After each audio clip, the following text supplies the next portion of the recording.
I understand that 1:30 in the afternoon, 1:40 rather, your adrenaline levels are low, you have perhaps taken your food, and you might fall asleep throughout my boring session.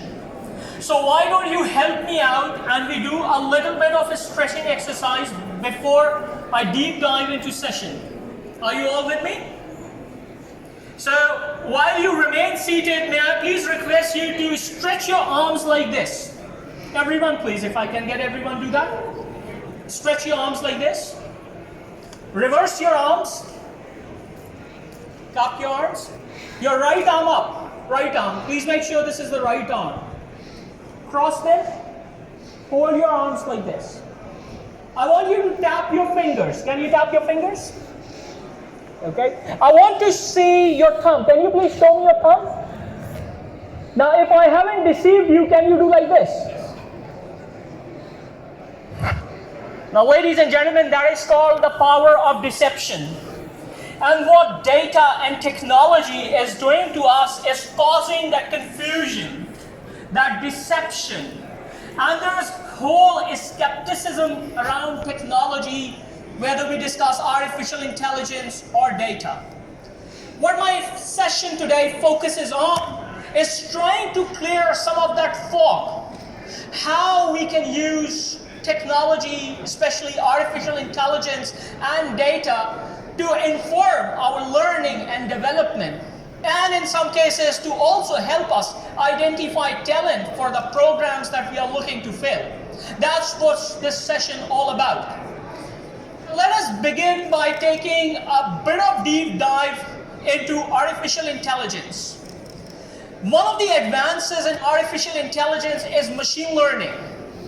And if you really see the Google search trends around machine learning, you'll see that the global search around machine learning really started picking up in the past 5 years. It has surpassed augmented reality and Internet of Things. And that's why it becomes a topic of interest for me. I am an academic and I'm interested in following these trends and in learning why they are becoming so popular and how we can use them to create more value. If you look a bit deeper, you'll see that machine learning surpassed big data in terms of its trend and popularity around 2017, 2018. And a very closely field attached to machine learning is deep learning, which has started picking up. And we'll be talking about these things as we develop this session further. But for the moment, let's take a pause and let's try to understand what is happening around in this world. What is happening around in this world today is extremely powerful fundamental basis because of which you're seeing technology disrupting our industries. We have super giant computers all connected and linked together. And sitting in these clouds with Amazon, Facebook, Google, and name any company, they are using this massive computational power to control the world. And not only that, it is the remote control devices that you all are holding in your hands today, which is really giving you the power and the world in your palm, actually. And when it hits at scale, what you see models like Uber, completely disrupting societies and disrupting traditional industries.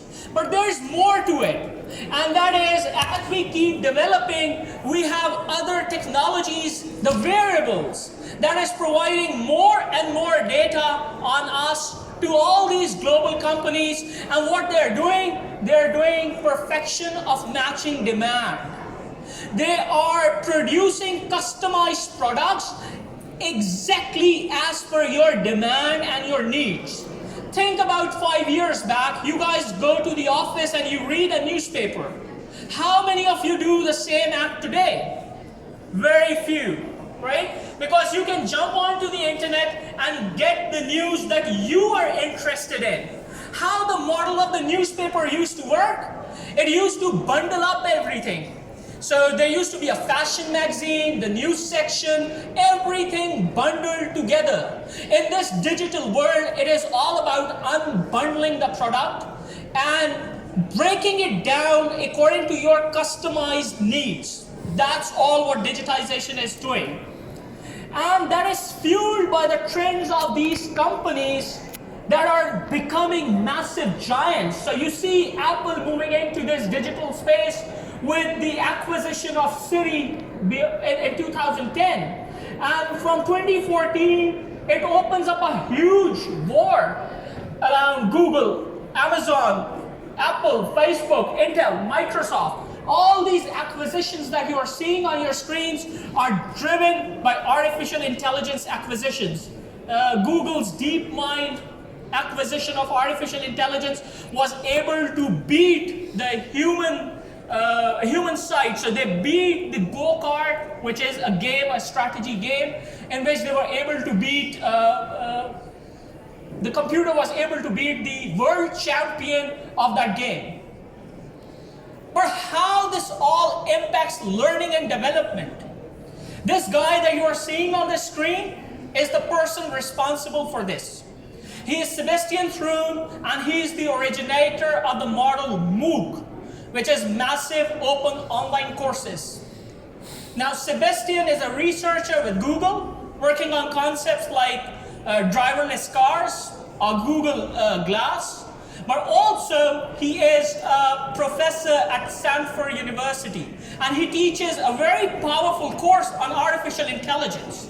Back in 2013, when he was teaching that course, he thought to himself, why my audience is limited to this amphi?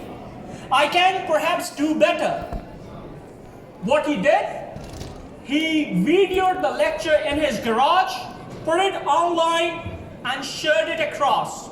Got 100,000 participants taking up his course, getting the exam, and passing the lecture. Massively opens up a new space. But there was something fundamental wrong. And Sebastian Thrun himself picks it up. The problem with artificial intelligence and any kind of computational technology, they work with increasingly complex algorithms.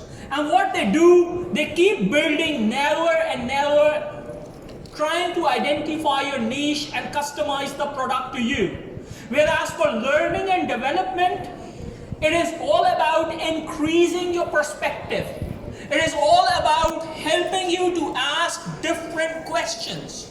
It is all about showing you a different world and creating diversity of thinking. Learning and development is not about narrowing down your thoughts. It's about expanding your vision. And that is where learning and development falls apart from digital technologies. And the graph that you are seeing on your screens are the subscribers who would go ahead and subscribe to a learning development technology, and as the time kicks in, the interest drops down and it falls out. It's just like the New Year's gym attendance. You sign up for the gym, where as things kick in, you get up and you get. This is exactly what Sebastian Thrun, who is the founder of Audacity, who is the founder of this concept of MOOC, tells us. But there's also something more to it. What you're seeing on your screens is a quotation from Professor Shoshana Zuboff at Harvard University. She taught at the Harvard MBA program for 15 years. And at her retirement, she gives this speech. Look what she says. I have come to believe that much of what my colleagues and I taught has caused real-world suffering, suppressed wealth creation, destabilized the world economy, and accelerated the demise of the 20th century capitalism. We weren't stupid and we weren't evil. Nevertheless, we managed to produce a generation of managers and business professionals that is deeply mistrusted and despised by a majority of people in our society and around the world. This is a terrible failure. A professor at Harvard teaching the MBA program, 15 years of her career, at the end of it, realizes that they have failed. There is something fundamentally wrong with the way we are giving education, learning, and development opportunities to others. Let's deep dive into it and explore what it is. Let's take a step back and let me connect you with the evolution of learning and development.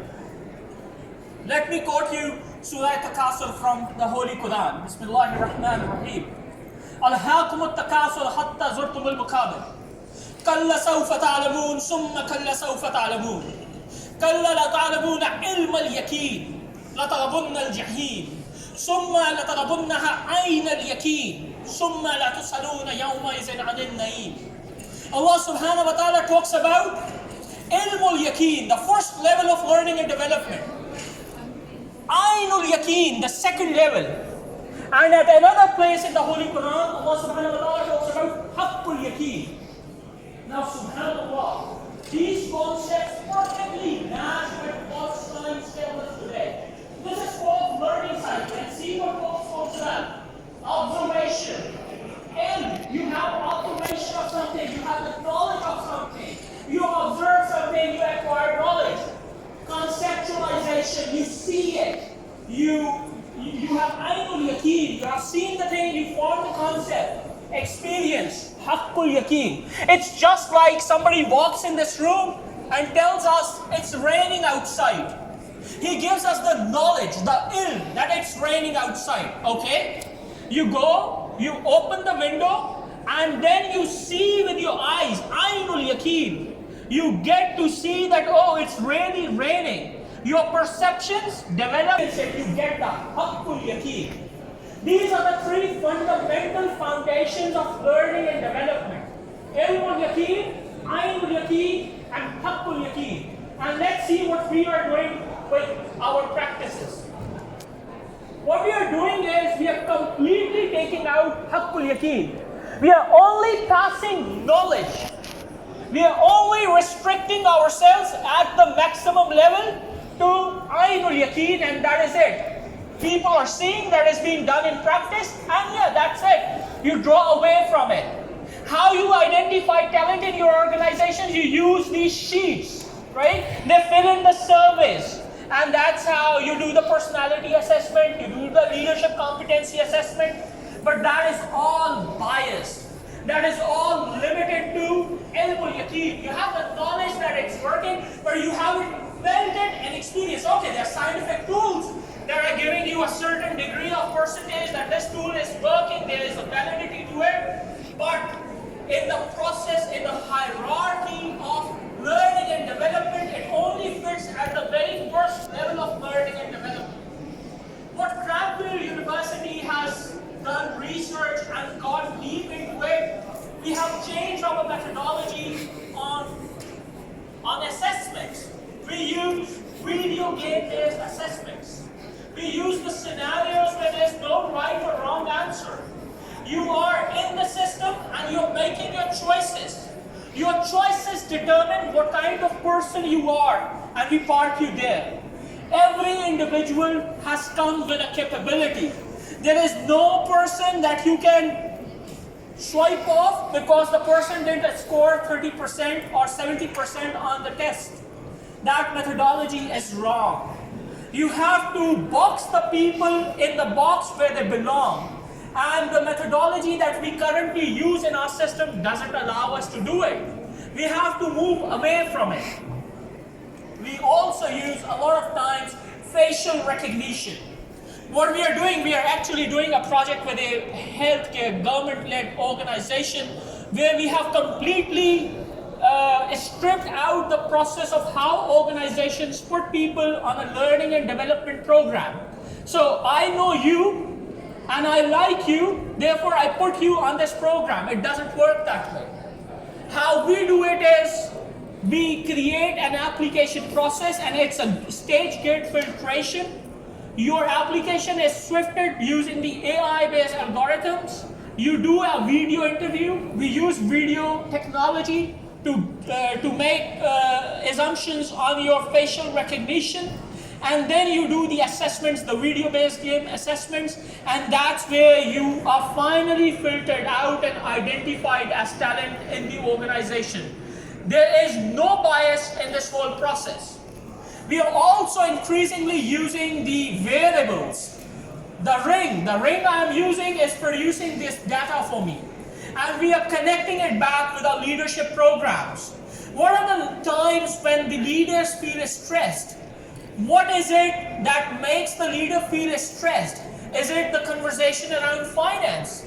Is it the conversation around human resources? At what time in the day do you feel more stressed? The more data that you draw from there, the more powerful your concepts become and the better your tool becomes in terms of learning and development intervention. It's all about the experience.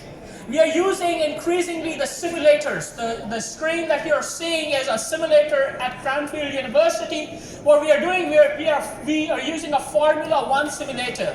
All those who are on our Operation Excellence program have learned the methodology, have learned the knowledge, but with this simulator they apply the knowledge and that gives them the experiential learning that further strengthens their learning and development journey. We are also using virtual reality. We have a technology that allows the leader to climb a mountain while he's doing a case study on stress testing. What is putting out the stress on you? You have learned all these things, but how can you experience? How can you, in actual scenario, depict that all? And that just helps us to squeeze learning to a completely different level. But ladies and gentlemen, these all things that I have mentioned, it is not about this or. It is all about this and. So all we are talking about is that digital is just a tool. My colleague, Dr. Toby Thompson from Cranfield University has done a research around 4 fields of knowledge. The first field is the academic experience. I have 20 years of academic experience and I bring a certain degree of knowledge to this room. But more than that, perhaps each one of you has at least 10 years of experience and there are at least 20 people in this room, which makes 200 years of experience 10 times 20. What kind of platform I can use to facilitate this experience is the third wheel, the facilitation. And the fourth is the digital. We are combining the digital wheel with the facilitation wheel to create the platform, to squeeze and drive the collective knowledge that is out there in the room. And we do that only in terms of facilitation. So digital is only very limited. What we really talk about is bridging the gap between physical and digital. And this is where most of the people fall apart. What we are talking about in this new world, it is all about phygital. It is not about digital. It is how you combine your physical capabilities and how you humanize leadership. It is combining the physical and the digital models to create phygital. Human being is extremely powerful. Digital only exists to augment human capabilities. But we have often taken it to a very wrong aspect where we only focus on digital and we continue exploring digital. Now, one of the things that artificial intelligence does, artificial intelligence allows you to forecast a certain trend, right? Let me show you today in this room the power of human forecasting. So I have come in this room with a forecast which is in this envelope. Before coming to this room, I have made a forecast and I have printed it. And I'm keeping it on this chair for you here. What I want you all to do is to think of any 3-digit number from 0 to 3, from 0 to 9. Have it in your mind. Think of any 3-digit number, 0 to 9, like 1, 2, 3, 4, 5, 6, 7, 8, 9. Your time starts now. Think of any 3-digit number. Got it?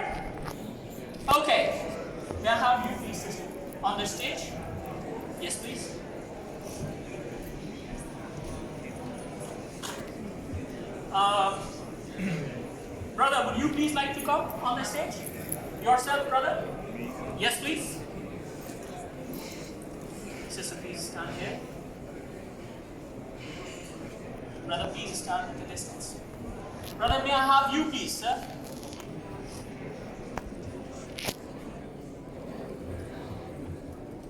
Maybe stand in the middle, sir. Sister, you have a 3-digit number in your mind? Don't change it. Okay? Can you please write that number for me over here?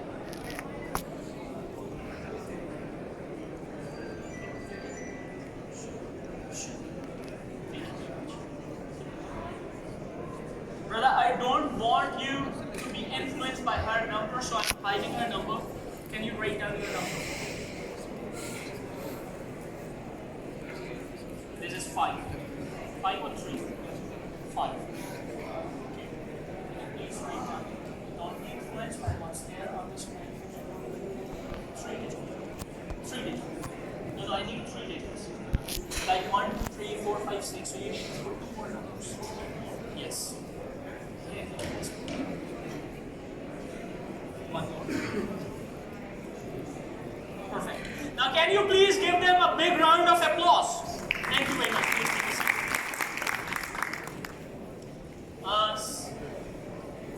Sister, can I have you please on the stage?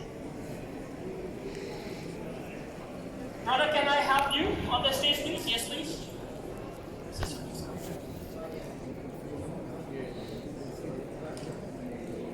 Brother, can you just pick up the envelope? Just don't open it. Sister, can you please come here? Can you please add up all these numbers? So, what we are doing, we have got 3 numbers and she is going to add up these numbers. Can you just add these numbers up?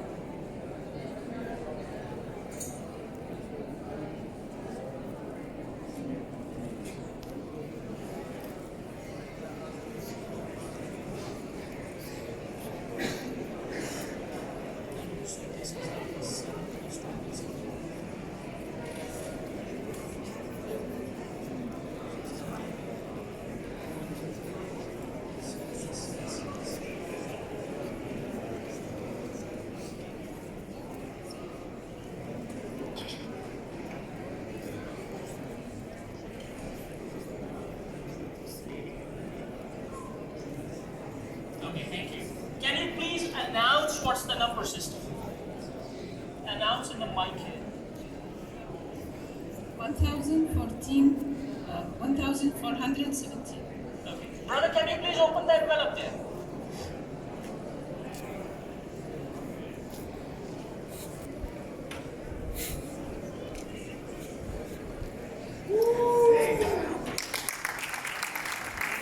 Thank you very much, sister. Thank you very much. Ladies and gentlemen, the human mind is much more capable than artificial intelligence.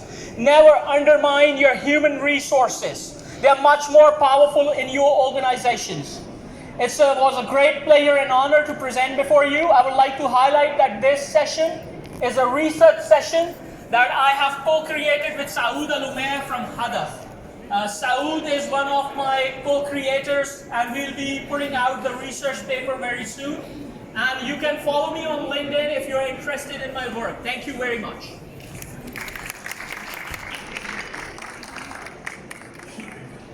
Thank you very much. Thank you. I'll be happy to take any questions. We are exhibiting outside. Please feel free to join our kiosk at B11. Thank you.